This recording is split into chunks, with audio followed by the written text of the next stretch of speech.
Water hyacinth has been described as the world's most aquatic weed. It is a South American water plant that had proliferated around the world. Choking up rivers, canals, and ponds, the plant ranges from a few inches tall to over 3 feet, with beautiful fragrant like purple flower and spongy stem.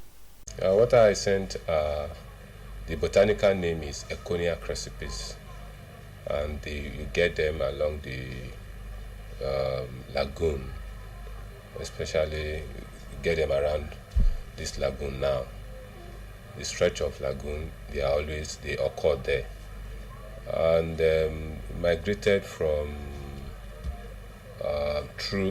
migrated through Benin into Nigeria, and a lot of work is being done on it in Nigeria and abroad.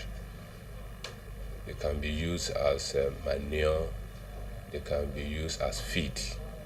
The primary attribute of water hyacinth is its ability to grow under a wide range of conditions. The plant is able to develop at an outstanding rate, the highest according to experts of any plant known. This rapid growth can cause an imposing amount of biomass. The level of water hyacinth determines its nuisance value and impact on water quality. Excessive infestation severely constrains human activities, affecting access to water, navigation, and irrigation. No, they are not that harmful. The only thing is that they reduce the penetration of light into the water, and with that, the fish will migrate from that place. Then the other problem is that when you go to the Niger Delta area, it reduces the movement of the speedboat because it forms like a mat on the surface of the water. With that, it reduces their migration or the traveling from one place to another. The benefits of aquatic weeds, experts say, should be cashed on. They also say this is crucial to protecting the waterways from the domineering nature of such plants. Well, water hyacinth are weeds, but it is not all weeds that are water hyacinth. Water hyacinth is Econia crecipes. You have other weeds too that occur along the water side. We have some which we call the nymph. They are, if you look at the lotus cream, they put the plant as a logo there. Those, they can be lotus. The Yoruba will call it Ojuoro, Nilekiomi. It always floats. Those are not water hyacinth. They have flat leaves on the water surface. They spread, but not as fast as water hyacinth. So what are they? They are plants. We call them lotus. Yes. Are they harmful? They are not harmful. The only problem is that they reduce the penetration of light into the water. So that will definitely affect the plant and the fish there. They will have to migrate to another place. The botanical name is nymph lotus, and the parts all part of the plant is useful. You can use the root, you can use the flower, you can use the leaves, and it's used as for eye lotion. It is narcotic, sedative, and also as part of cough syrup. Well, medicinally, I don't think there's any record, anything so far on the medicinal value of Econia crecipes, that is the water hyacinth. Because it's what we call introduced plant into Nigeria, unlike nymph lotus that it's been recorded as one of the plants occurring in Nigeria for a long time. Apart from water hyacinth, another aquatic weed which is predominant is lymph lotus. It is said to be more medicinal and also used for the production of body creams. To stop water hyacinth from spreading is a little bit difficult. Like I said, they grow by seed and by root. But in the case of lotus, it doesn't grow like that. So that's why the spread of water hyacinth is faster than that of lotus. But for harvesting in some countries for recipes, that is the water hyacinth, can be done mechanically, or there are some people that now use one particular type of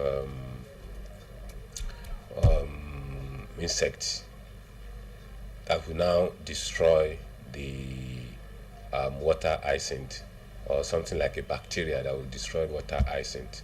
But the problem is, after destroying water hyacinth, what is the next thing? The lymph lotus and water hyacinth can be harvested using various methods. Experts say water hyacinth, if not properly harvested, regrows at a very fast rate.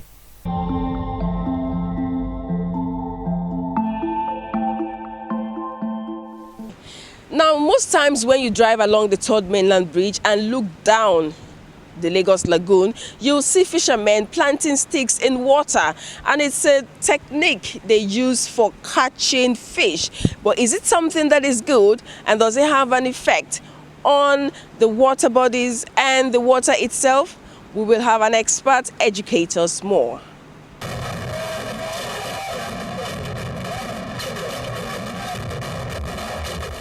The system of fishing used by local fishermen in some parts of Nigeria, where particular species of sticks and plants are introduced into the water, experts say, might affect the aqua ecosystem.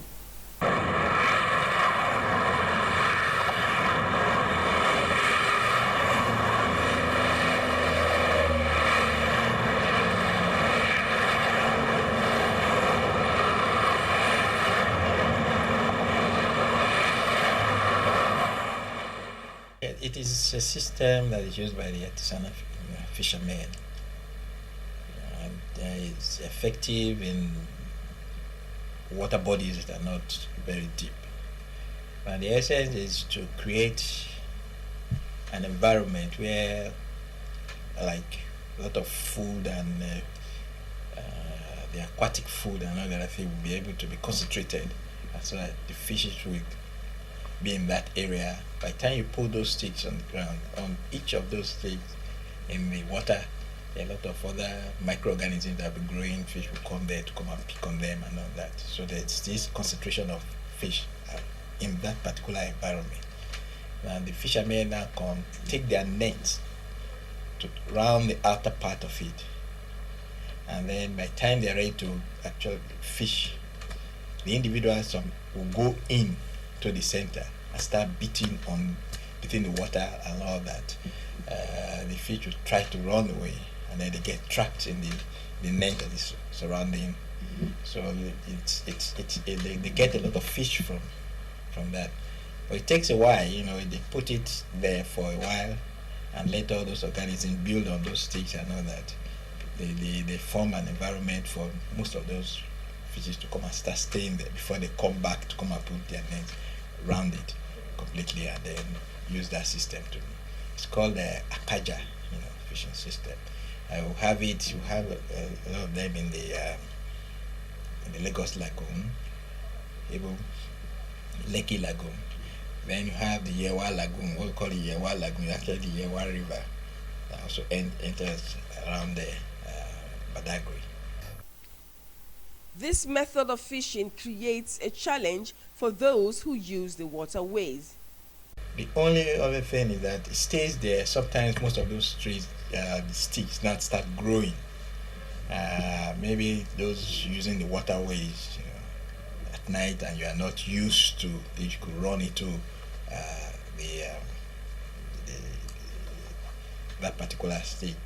Some of the local, maybe the motorized boats, who will try to ply there at night, and if you are not used to the route, then but that specifically that is going to be able to maybe in a long term, because if it stays there, it can help to maybe sedimentation and all that, and then decrease the depth. But most of the time, those things are either removed and used quite often, especially the ones that are growing.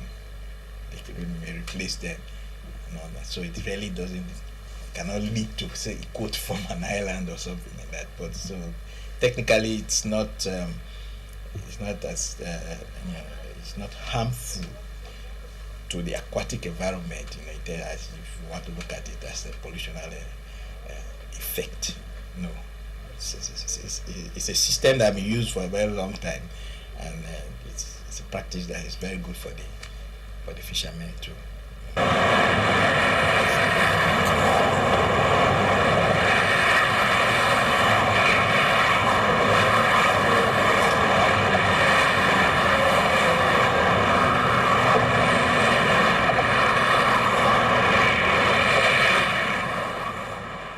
Yeah, the Lagos Lagoon is very, very, very shallow water. It's the depth are not. It's just shallow. It's a shallow water body. It's a lagoon system, and it's where people look at it and think that when we say shallow, we're not talking about to cover human beings in terms of the depth range is not that a couple of meters. It's not very deep. And if you see the way they are using it, they are not using it at the center, really. They are running across, perhaps maybe where you already have the bridge running through, and then on the other side, close to the banks, on this other side of it, you could walk in, and before it get almost closer to the bridge before the water can get over you. It was a man of about 5 feet something. So the lagoon is not deep water. The growth of fish trade in Africa and its importance in the food chain puts a strain on local and poor fishermen who generally operate at a small scale. If the poor are to benefit from fishing and contribute to its global supply, experts say modern technologies should be made available and affordable to local fishermen.